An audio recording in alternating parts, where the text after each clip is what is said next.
Force.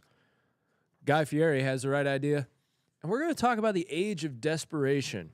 All this and more on the Self-Evident Podcast.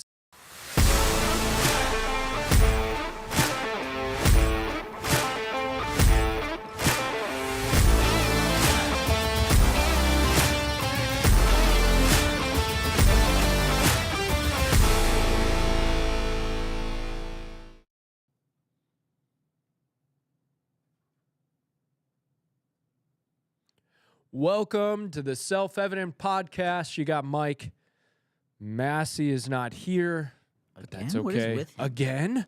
Where is he? That's 4 in a row. Nah, so if you haven't figured it out yet, we tend to do a double recording on Friday. So I'm actually recording on Friday. They're out in Nevada, but this is airing on Monday, so they will have gotten back and they will have conquered Nevada. So go us, Self-Evident. Conquering the nation. He retired. What's that? He retired after Nevada. He retired, yeah. He's all done. But you got me. It's all good. It is Monday morning. Thank you so much for joining the Self-Evident Podcast. Today we got a great show. We got stuff talking about Space Force, Guy Fieri, because everybody likes Guy Fieri. Who doesn't? Guy Fieri is like American Gordon Ramsay. That's literally what he is. He is. That's a great way to put it, except nicer. Yeah, he's just a nicer Gordon Ramsay. He is. I was watching Kitchen Nightmares recently, bro. Like, Gordon Ramsay's mean, bro. He is. Like, he's a jerk. Dude, he's like, yeah, he's It's kind of like Simon Cowell. It's like, yeah, that's a great character you play on TV, but how much of you is actually that in real life? Gordon Ramsay has like this rage temper. Simon Cowell's like a chill rage. That's true. He's like, he's low-key sniper rage. You know? Yeah, like. Oh, no, So we got a great show. We're also going to talk about the age of desperation, and I think we're in it. And I'm going to point some signs and what do you do as a Christian in the age of desperation, because this is actually fertile ground, fertile time for us. Just have to be aware of what's happening around us. Before we get to all that, do not forget to go to theselfevidenttruth.com. Get yourself some merch. Get yourself a book. Don't forget, you can get Become Forged. I spend a lot of time and energy and focus and sacrifice to put into this to help you have tools to move forward. Been getting some good feedback on it. Be sure if you've read it, if you're going through it, you like it, leave a review. If you don't like it, leave a review. That's okay. But the reviews help. Also, think about becoming a monthly sponsor. If you have not signed up to become part of the Torchbearers yet, now is the time to become a monthly sponsor. What does that money do? It helps us get to places like Nevada. It helps us go out and speak to groups that otherwise wouldn't be able to bring us out because a lot of groups are cash strapped.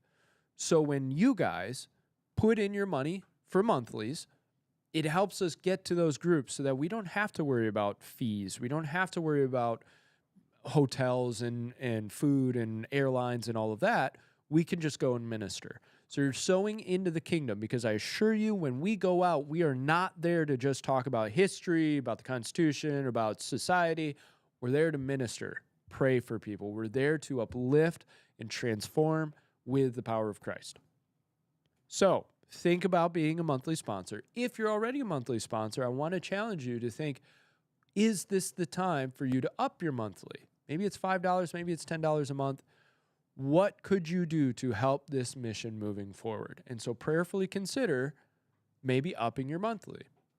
We also have a text to give that you can use, which is so easy. It's so simple. Guys, take her away. So you are going to text the word give to 772-242-0299. That is 772-242-0299. Text the word give. All right. I'm ready to get into it. You guys ready? Yes, sir. Yeah. All right, let's do it.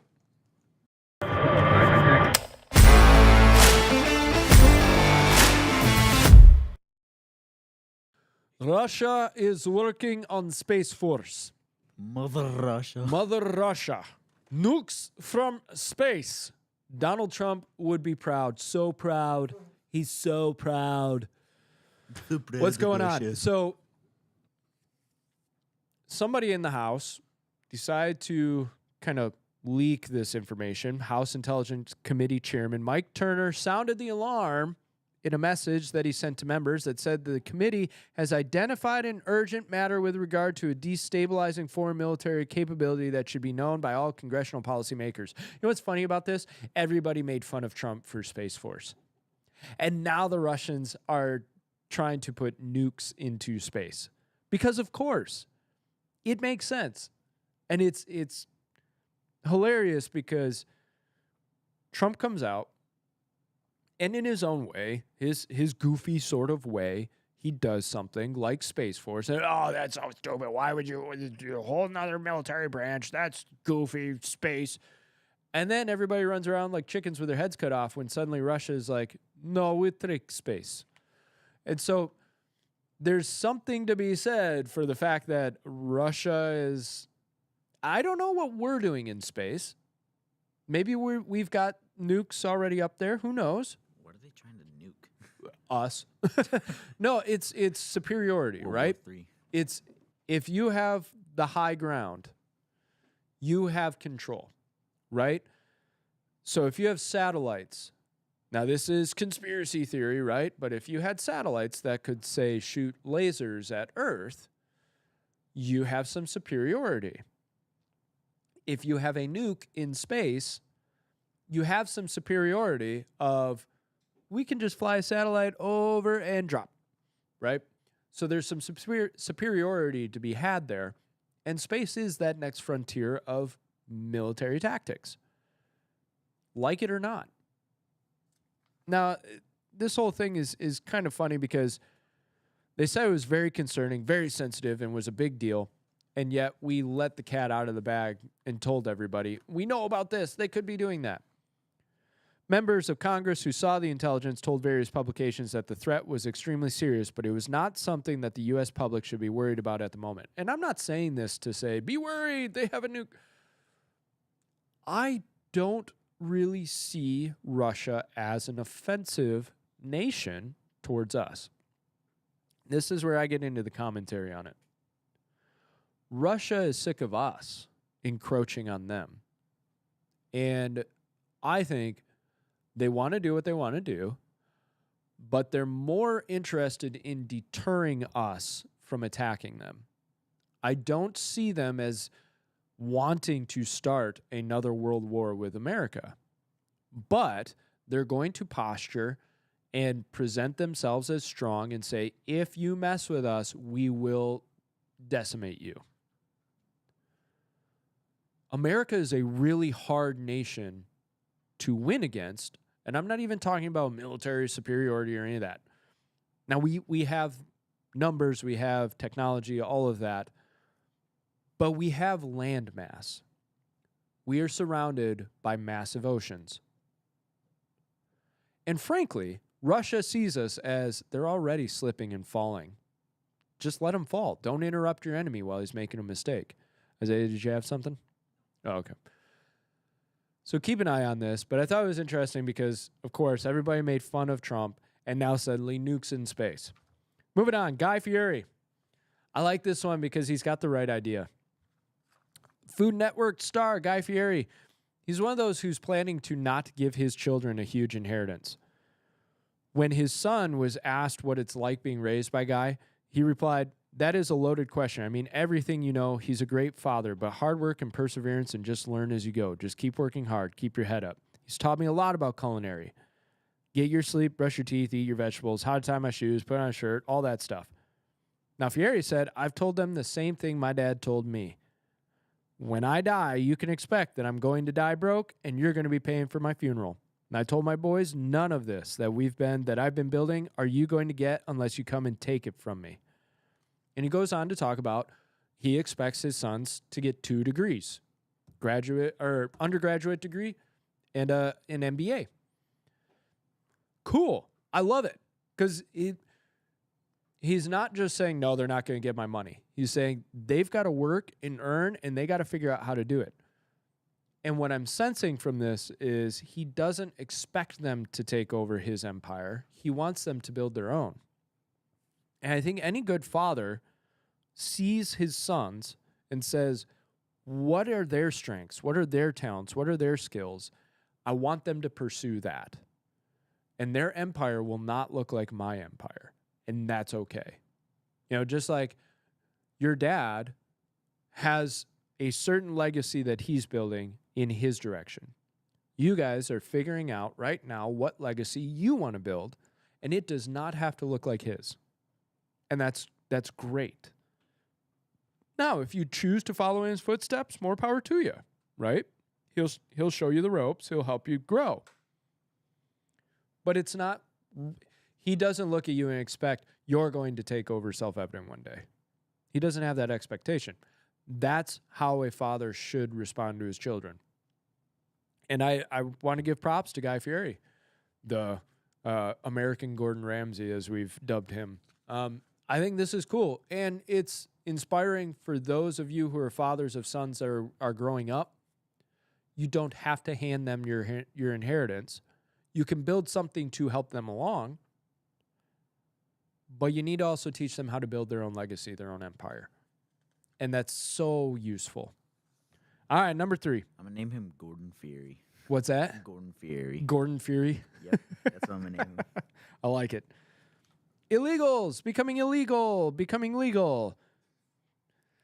Just got to give your body and your life for the nation. So with this whole immigration issue raging, some are suggesting that illegal immigrants should gain citizenship via service in the military. I wanted to touch this because this is an odd, there's a lot of different ways to look at it. So there are those who are saying you're taking up space for an honored position, right? More the tradition of military, the veterans, that kind of thing. Problem is, numbers are sliding like crazy in terms of signing up and registering for the military. At some point, you need people. And of course, the bureaucrats, the politicians, they want people in the ranks. What better way than to offer citizenship to your voting bloc through fighting your wars for you? And one of the things that concerns me about this is, let's say you have a president who sees the normal populace as an enemy. Now, in the past, the military has been very pro-America, citizen first type thing. So it would have been hard to turn your military against your homeland. Now what happens if you bring in a bunch of people who are illegal, who are getting citizenship, who have no value or connection or tradition tied to the nation outside of what can I get out of this nation? And you promise them money, you promise them citizenship if they'll only fight for you. Now all of a sudden you have a fighting force that does not care about the nation or the citizen populace. They're just interested in taking orders in order to get their citizenship. And the fact is they're already treated better than a citizen. They're getting free hotel rooms. They're getting cash cards. They're getting cell phones. They're getting free travel without ID needed. They're getting handouts all over the place.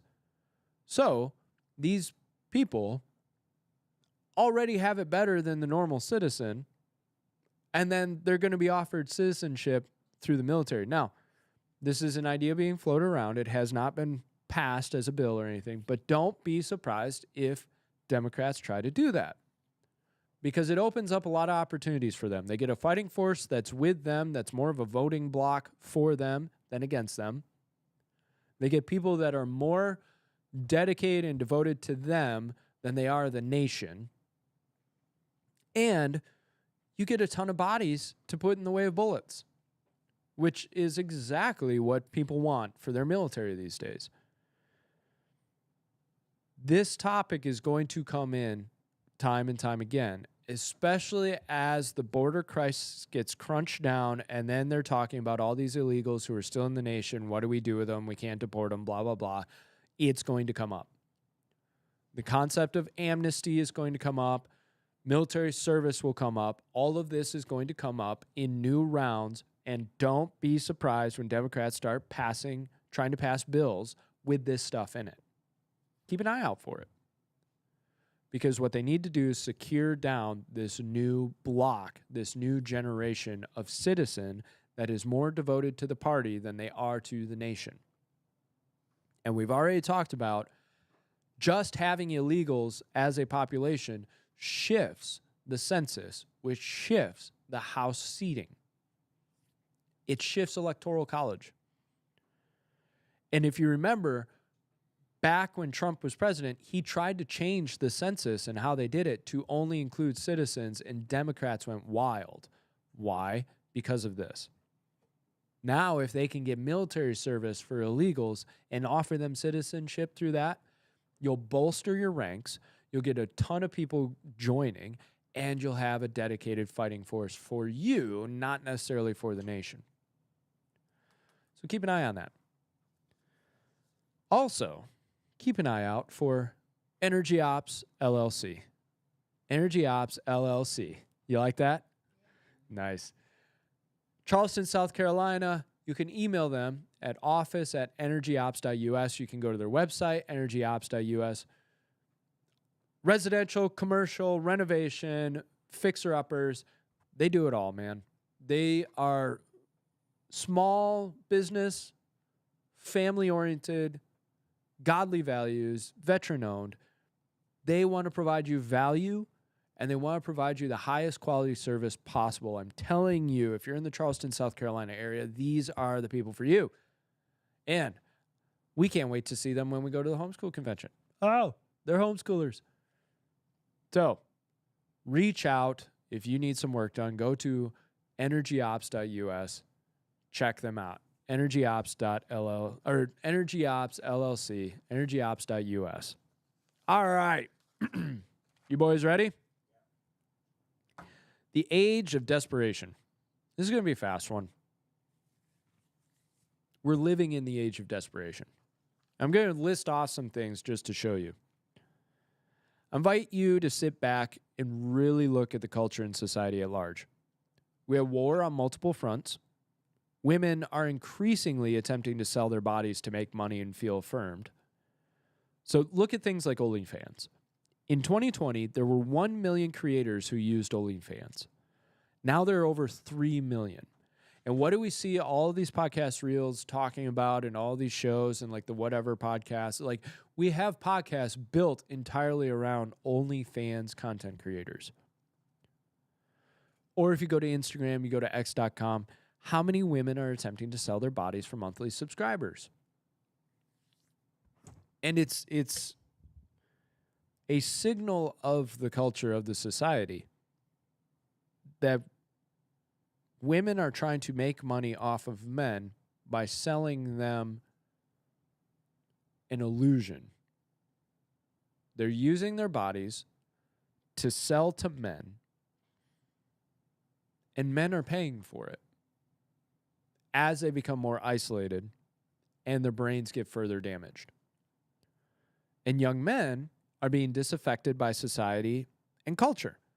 They're being told you're sexist, you're racist, you're homophobic, you're evil, purely because of your skin color, gender, actions of others around you.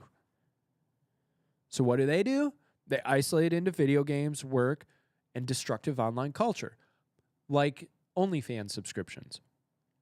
They participate in the gotcha culture of stuff like the Whatever Podcast. And I'm not trying to put the Whatever Podcast on blast, but I've noticed, and if you don't know what it is, it's basically, what's the other one? Fresh and Fit or it's something like that. You get one or two guys surrounded by a bunch of OnlyFans or porn stars or whatever, and it's basically gotcha culture. It's like girl tries to make a point, and guys crush her point with logic and reason.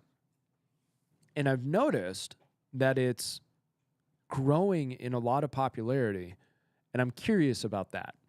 I'm curious about why is that becoming the thing?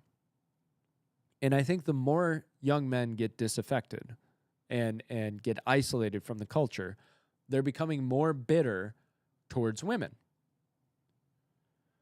And I'm not going the route of where a lot of people want to go, especially progressives on all this, the incel culture and all that. All I'm saying is, as they get more disaffected and bitter, They want to consume stuff that proves they're right.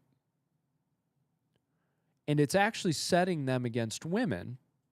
And so more and more you're seeing young guys, they're done with the dating scene. They're done with girls. They're done with all of that because they're so exposed to this online culture of OnlyFans and battle of the genders and all that. And they're so beat down by being called racist, sexist, homophobic, whatever.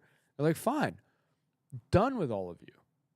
And that's why you get an Andrew Tate who comes by and says, stop worrying about all that. Just earn money. And I'm not trying to simplify Andrew Tate's message down to a single line.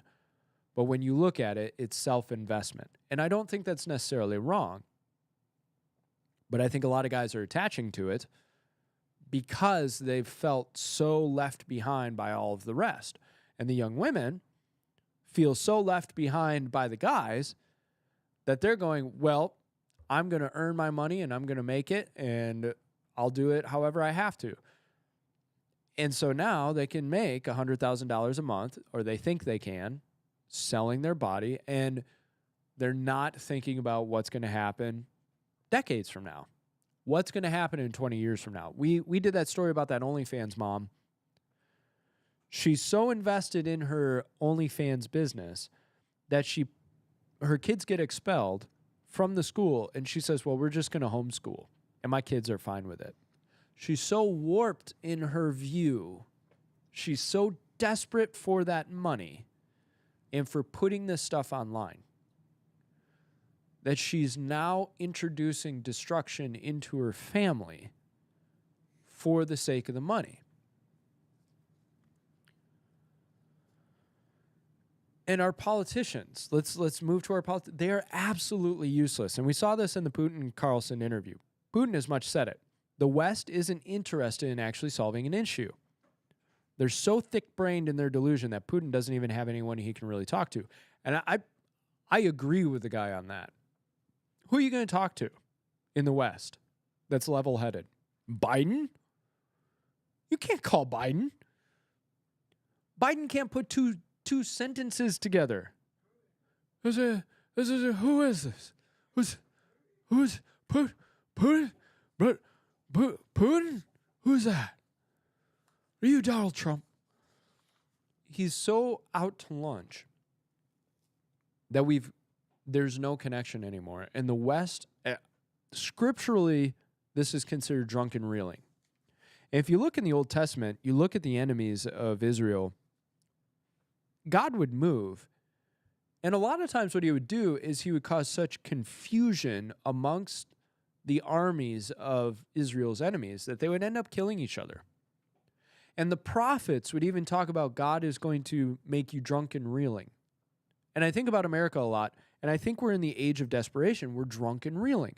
We don't know what gender we are. We don't know what a family is. We don't know how to govern ourselves. We don't know what virtue is or vice is. We don't know what right is, what wrong is, what's bitter, what's sweet. We've hit that point as a culture and a society of an age of desperation. And desperation is panic. So when you think about somebody who's drowning, they'll flail. If they're really panicked, they'll flail. And one of the parts of training, especially for lifeguards, is be very careful, because if that person is flailing, they're going to try to drag you down to save themselves. In their panic, they will drown you in order to save themselves. And we're witnessing it across the culture. Entire groups of people are trying to save themselves, and they're destroying others while they're doing it. And I really think we are at that point as a society of we are flailing as we're drowning. And right now there's I did an open letter to Ruslan the other day discussing whether or not Christians should be involved in culture. Because he had a debate kind of blow up in his comments section about whether or not Christians should be commentating on culture, getting invested in the culture and all of that. And I would argue, because Christians did not make it a high priority to invest in the culture. We're witnessing what we're witnessing. This is what happens when people don't have Christ. They're drunken reeling. They're desperate. They're panicked. They're dragging themselves down to destruction. We, for self-evident, we think it's so important for us to get involved in the culture because people need to see the contrast between what they're chasing after and who Christ is. So if you look at like the podcasts where guys are trying to own the Onlyfans girls, it's interesting when you get a true spirit-filled Christian on one of those. They're speaking such sense and reason and truth. And you'll notice some of the girls, they may not say it outright, but you can tell they're affected down to their spirit from what the person is saying. Because it's so different from the world that they're a part of. The world that a lot of people are a part of encourages them down that path, or at least gives very minimal resistance to going down that path. So the more the culture heads down that path, the more contrast there is for us as Christians to say, yeah, this whole OnlyFans thing, let's talk about that. Where does that lead you? What are you actually doing? You're selling a piece of yourself to somebody online. You may get money in the bank account, but what does that mean for you as a person 10, 15, 20 years from now? Let me tell you a better way. What if you held to Christ, you held yourself to a high standard, found that spouse, and developed a life with them? And many people, I can't find it, especially young guys. I can't find, there's no good women anymore, blah, blah, blah. Because you're not looking in the right places. There are still good people out there. There really are. I know several young people who have budding connections and dynamics with other good people. It's possible. But if what you're looking at for 6, 7, 8 hours a day is all of this crap on social media, of course you're going to think everybody's like that. If all you watch are videos of people who talk about their Lamborghinis and how much money they have in the bank and their new e-business, of course you're going to think everybody's like that. If all you watch are videos where they're owning OnlyFans models and corn stars and all that, of course you're going to think that's all women are. If all you're doing is going out to the bars and that's the type of woman you're connecting with, of course that's what you're going to get. However, if you change your perspective and understand I can go a different direction and there's a group of people who are not going that direction, you may find that you can shift your standards and improve your standards, and you don't have to settle. And the other question is, are you willing to develop yourself? We as Christians, I think sometimes we take it for granted that we are actually supposed to develop ourselves. We're supposed to do something with ourselves through the course of time. Just like the parable of the talents, one goes out with the talents, another one goes out with the talents. The third one, he takes the one he's got and he buries it. That's akin to the Christian who says, well, it's all futile anyways. It's all going to burn. I'm waiting for my resurrected body. I need to just wait for Jesus. God never told you to just sit down and wait for him. Instead, Christ tells parable after parable about servants and the difference between the servant who is serving and doing what they're supposed to and the servant who's lazy and wicked. Are you doing what you're supposed to be doing? And the beauty of it is, if you're doing what you're supposed to be doing, you will actually grow and develop. And I firmly believe that we can start showing that to people in the culture. That's why I developed The Forged. I care about developing Christian men, of course.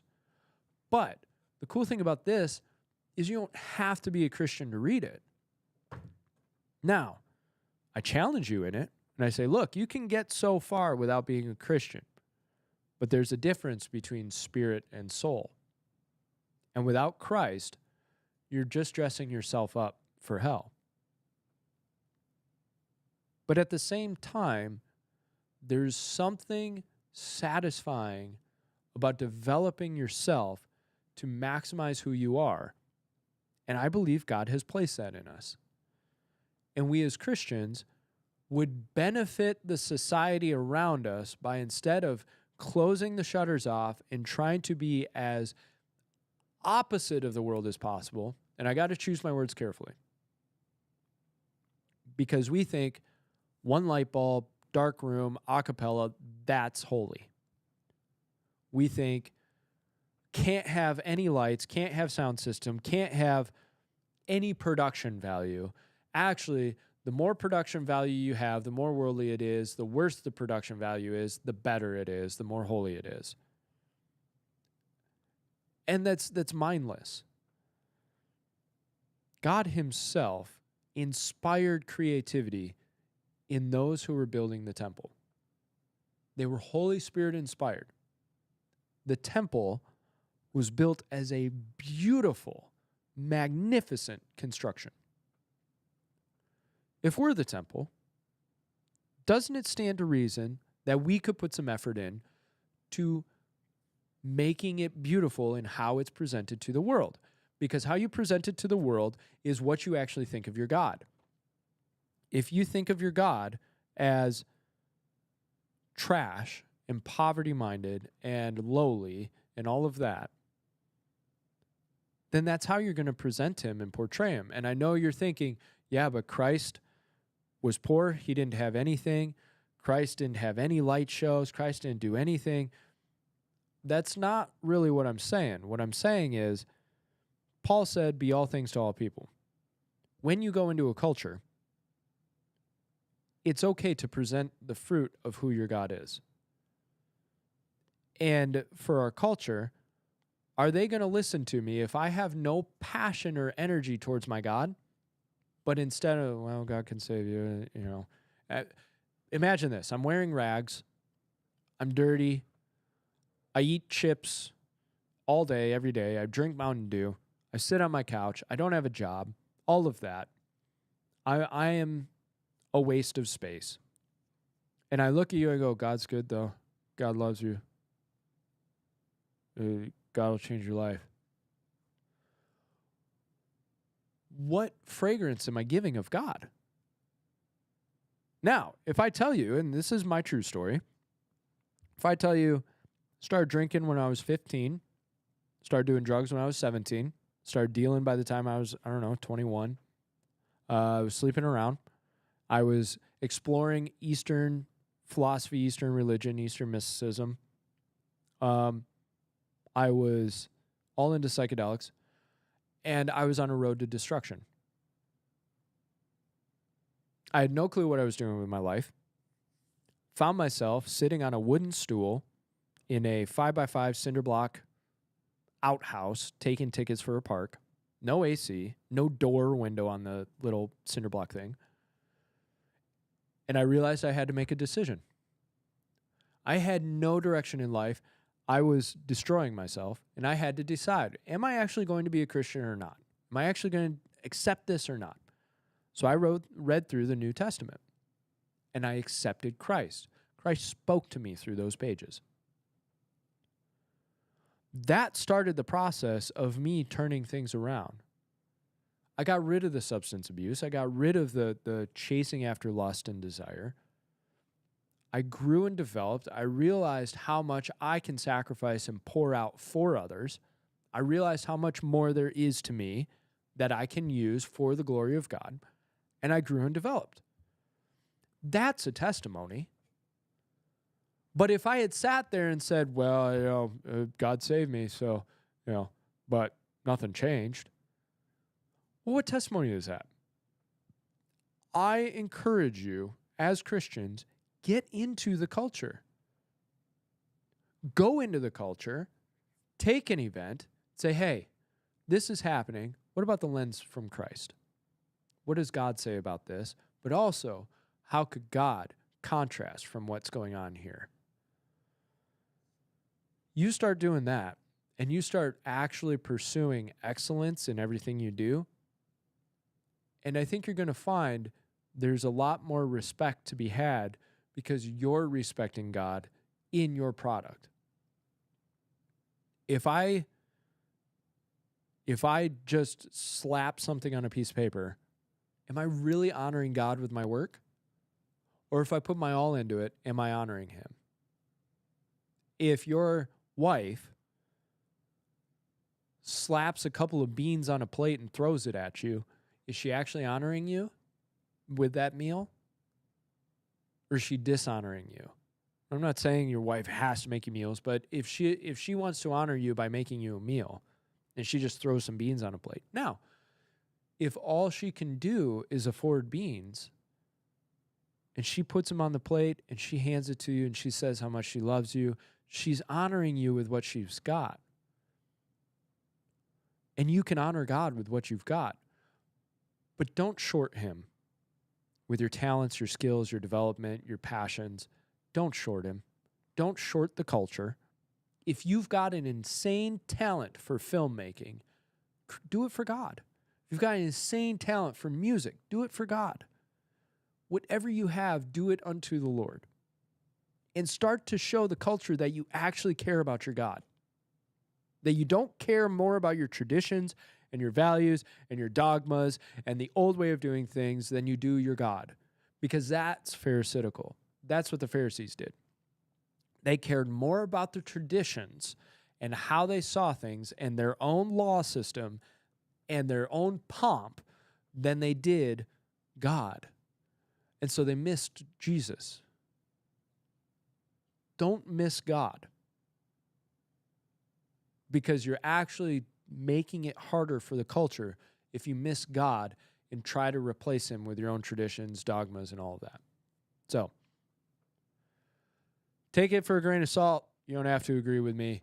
This is how I feel, and this is, I have grown so much because God has guided my life to try to glorify him in everything. So, I hope you guys got something out of it.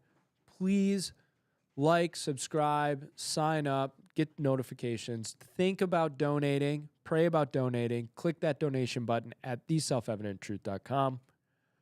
Become a member today. Become a torchbearer. And if you already are, think and pray about upping your monthly. We love you guys. We're so grateful for you. Massey will be back on Friday. But until then, have a great week. Love y'all.